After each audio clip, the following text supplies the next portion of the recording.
Good morning. It's June 4th, and welcome to another episode of Coffee with Amy and Kevin. Hope you've got your coffee ready because we've got a special guest today.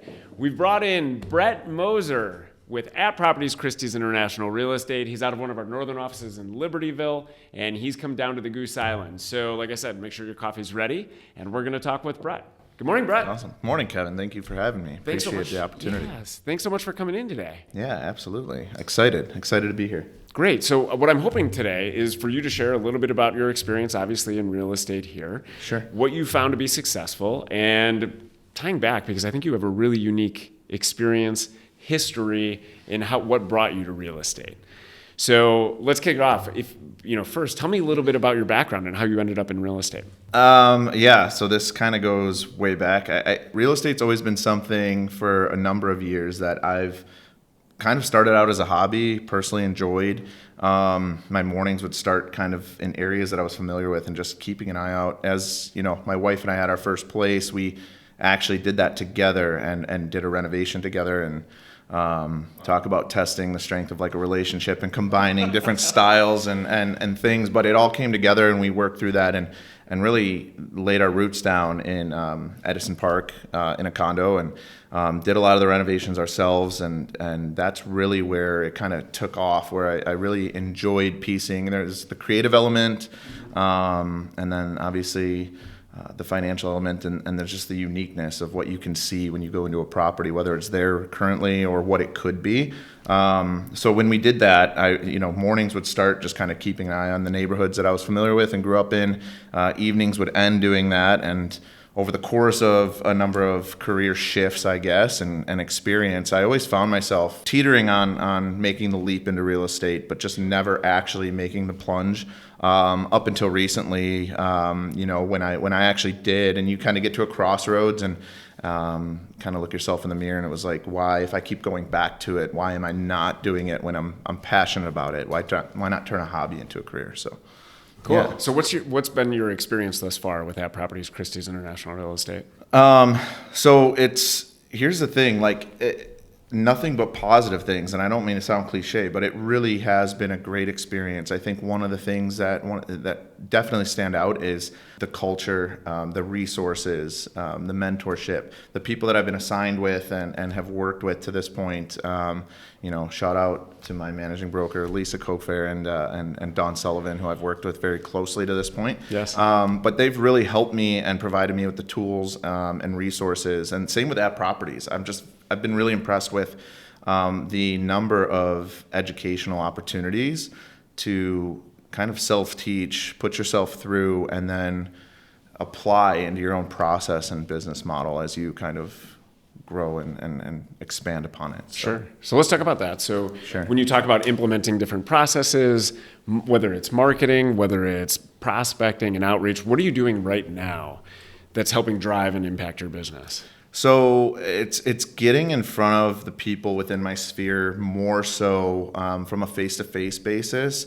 There are definitely areas. I think that there's you come on and there's so many resources and ways to achieve and accomplish things, and it's a little bit overwhelming initially. Mm-hmm. And you kind of need to find a way to carve out a lane that's going to benefit you and your personality. Like, I'm a person that it has to be authentic. It has to come across that way. Right.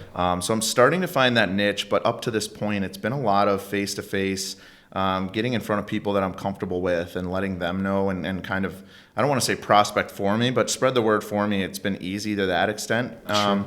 There's areas that I need to expand and grow upon as well, and we'll get better at that for sure. I'm aware of it, and I think that's the first step. But I jumped on the Every Door direct mailings right when I joined and it was honestly after Expo that I pieced together the marketing campaign for that in the areas that I'm reaching out to. Sure. So I got that started, and there's a couple other initiatives that I want to work on and expand on, but that really is just getting in front of the people that I know are close and can advocate for me to this point. Yeah. Got it. Can you share, because I think this is something, whether it's a new agent, an experienced agent at any level of business, Sure. if they need to connect with somebody that they maybe haven't talked with, or someone that they do talk regularly with, how do you turn them into an ambassador for you? So what does that conversation look like? So, no, that's a great question. I think one of the things for me is, and I'm sure we'll go into my background, but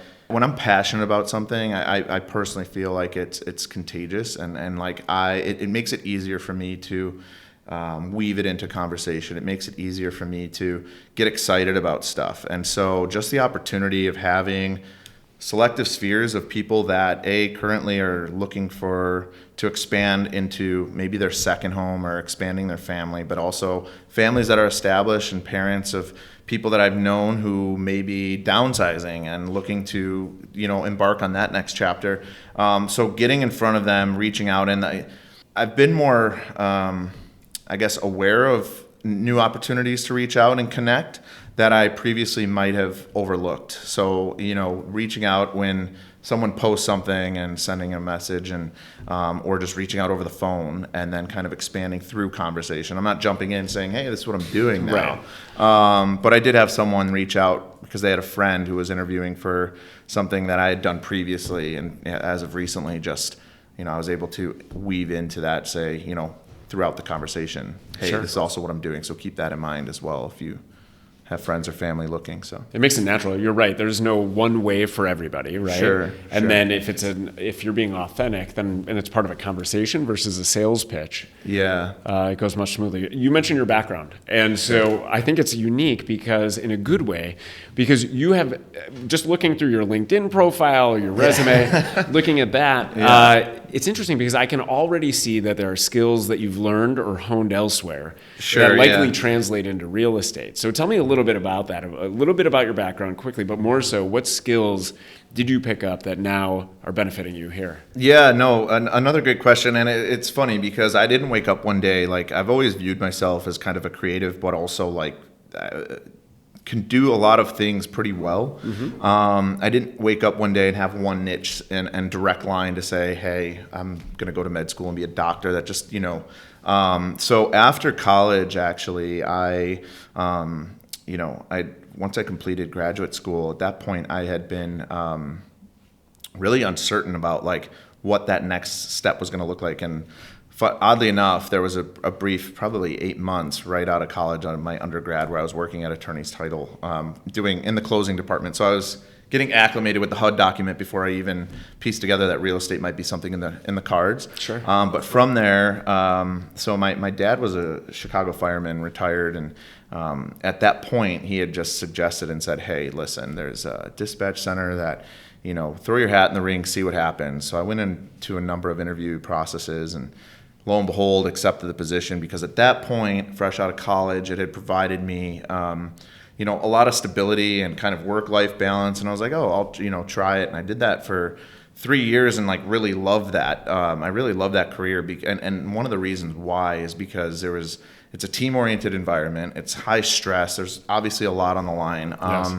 But that being said, it also, there's purpose behind what you're doing every time you show up to work. And I think that's something that was like really important to me. Yeah. Because of that job, I ended up meeting my wife and schedules were like all over the place. So with a graduate degree, I wanted to, grass always looks greener at sometimes. And that kind of led me down chasing maybe what might be bigger and better.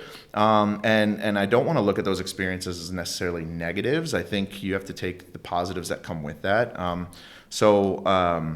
being said, with that, I had really embarked on sales and marketing and was really involved in creating processes and learning sales, good and bad, and what to do and what not to do. But it really allowed me to hone in on how to build a business and be a part of structure within a business. And I think that all eventually translated into what I'm doing now. Yeah. So it's interesting because I can relate as I first started hearing your name being thrown around in a positive way, as I've shared. And I looked at, we have some parallels in our careers. I was a paramedic and I've been, a little bit all over the place. So I'm super interested to talk after this even and learn more about your background. But for now, whether it's in your previous, careers that you've held or within real estate, what's a piece of advice that stands out to you as something that you carry with you or is constantly on the top of your mind?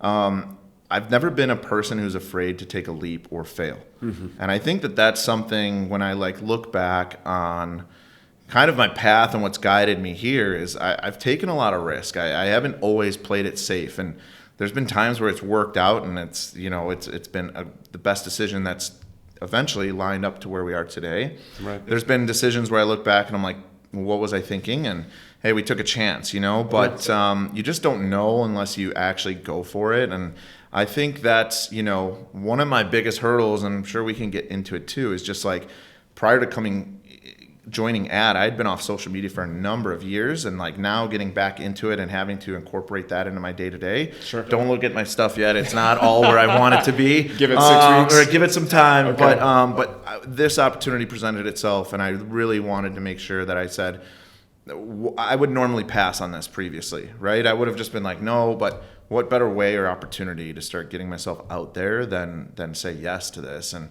come meet with you today and see what comes of it, So, but yeah, just I'm not afraid to fail. It's cool. I love that. I love the confidence, right? So in a previous episode, Amy and I had talked about confidence and instilling confidence. And this is something where, just saying yes to opportunities and then figuring it out, because it'll lead to confidence in future situations.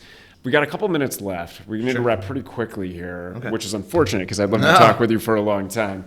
But I think a big piece of this is, what do you think are the necessary skills? So in your time here in real estate, going all the way back to when you were an agent at a title company, what are the things that are necessary for success in real estate that you've learned? I think honestly, you have to be authentic and you have to be genuine, but you also have to allow yourself the opportunity to take educated risks and not be afraid to mess up along the way. I've definitely already had my fair share of stumbles, but I also just think that you have to there's so many avenues within real estate. You have to find one that you're truly passionate about, because at least for me, personally speaking, if I'm passionate and stand behind something and believe, then, I can show up every day and represent the people that I'm in front of with 100% my best self. And I think that that's really, really important when you're working with people, putting them first and their end goals at the forefront of what you're doing. I love that. So that's great advice. I think 2 last rapid questions. Number Sure. 1, did you only do one rehab or did you do another renovation? So we've done multiple, Okay. and it's kind of spiral, and it's starting to snowball where now the portfolio we want to expand and kind of add more to it. Right. But yeah, we did it in our home when we settled and laid roots in Libertyville, and it's just something now that when timing allows, I would love to kind of dive into that even fuller, because I'm the visionary. My wife coordinates everything and she's awesome at it, and together we actually make a pretty good team. So that's awesome. Yeah. And the last question, do you still skate? Yeah, I actually coach travel hockey still. I'm on the ice. I was on the ice last night. I run summer camps and stuff, and really fortunate to give back to the game and still be involved with the youth that's up and coming, and hopefully provide some opportunities to them that I would have loved at their age. So amazing. Yeah. Brett, thank you so much for joining today. Thank you for having me. Really appreciate it. And for everyone watching, Amy will be back next week. Join us then. Go back and watch any episodes you've missed. We know that it's summertime is starting, and graduation and vacations and all of that, so make sure you don't miss an episode of Coffee. And join me in congratulating Brett on a successful career so far. And until we're back next week, remember, and this is where we say you got this. I know you watch the show. You ready? Yeah. Okay. Until next week, you got this.